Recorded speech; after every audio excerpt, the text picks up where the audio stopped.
भित्र राखेर पठाउँदैछु मेरो माया म तिमीलाई खोली पढिदेऊ न है।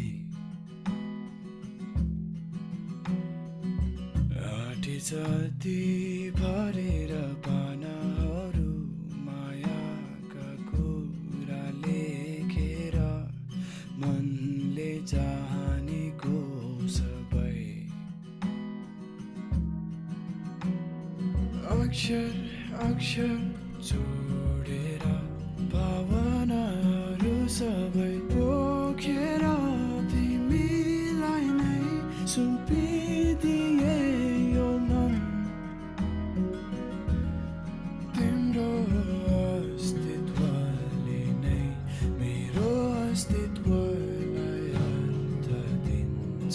हाँसोले खुसी चिने चाहिँ मेरो मुटुले तिमीलाई चिन्छ।